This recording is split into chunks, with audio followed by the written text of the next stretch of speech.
Bonjour à tous, vous me retrouvez sur cette vidéo en pleine déprime. Regardez-moi ça, mes batteries d'Anafi commencent à se mettre en hibernation. Qu'est-ce que ça veut dire? Tout simplement qu'elles n'ont pas été utilisées depuis 10 jours, et donc que je n'ai pas volé avec Anafi depuis tout ce temps. Je suis frustré. C'est en tout cas pour moi l'occasion de parler de l'usage et de l'entretien des batteries de notre cher drone Anafi. Dans ce qui suit, je n'invente rien, et j'ai pris directement conseil sur le site de Parrot à la page dont le lien est en description sous cette vidéo. Tout d'abord, il faut savoir que Parrot a mis de l'intelligence dans ses batteries. C'est peut-être pour ça qu'elles valent 99 € pièce et qu'elles n'ont pour l'instant jamais été soldées. Regardez ces photos d'une batterie disséquée, on remarque bien le travail d'ingénierie, de conception et de design apporté par le constructeur. Les batteries sont de type lithium polymère, on les appelle des LiPo, et elles nécessitent un soin particulier en cas de période notable d'inactivité. Pour en prolonger la durée de vie, Parrot a choisi d'intégrer une fonction qui, à partir de 10 jours sans activité, va la décharger automatiquement et progressivement jusqu'à un niveau de 65% sur une période de 48 heures. C'est le niveau de charge idéal pour une inutilisation prolongée. Et lorsque la batterie hiberne, le clic sur le bouton Power n'activera aucune diode. Pas de panique!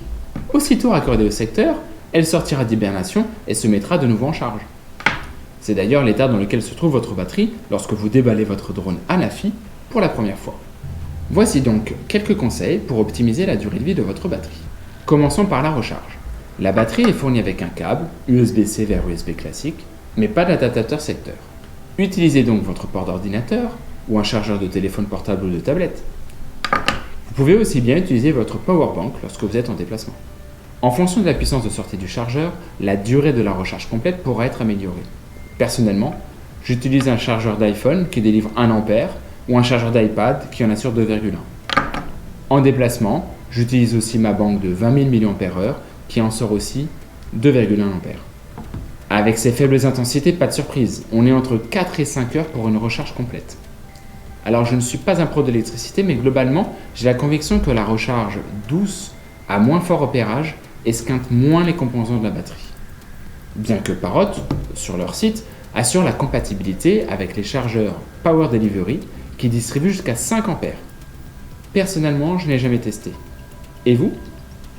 Parrot recommande de systématiquement charger la batterie complètement avant chaque vol.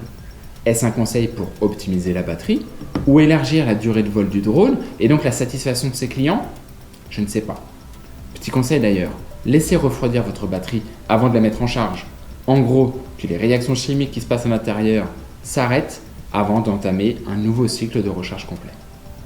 En parlant de durée de vie d'ailleurs, Parrot annonce une estimation de 300 cycles de charge-décharge. En avez-vous déjà fait autant sur une de vos batteries? Pour tenter d'optimiser la durée de vie de votre batterie, je vous redonne maintenant les dernières recommandations apportées par Parrot sur l'utilisation des batteries. Règle numéro 1, ne laissez jamais une batterie chargée sur un chargeur. Surveillez la charge avec les diodes lumineuses. Règle numéro 2, ne déchargez jamais totalement les batteries avant de les recharger. Là j'ai un doute.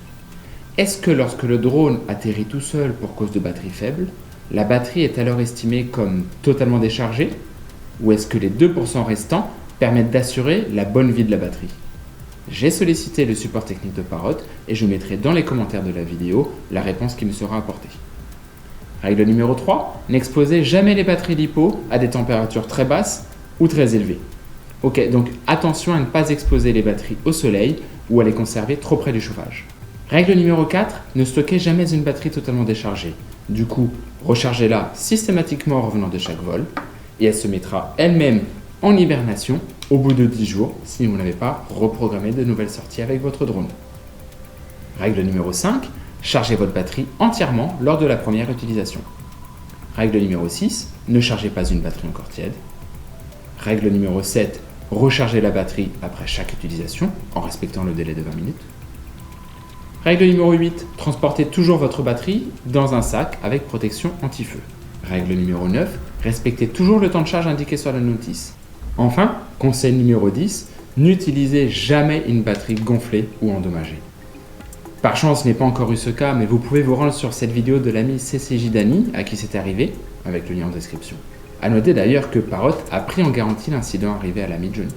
Gageons qu'en appliquant ces recommandations de Parrot, les 25 minutes d'autonomie avérée d'une charge d'Anafi durent encore longtemps.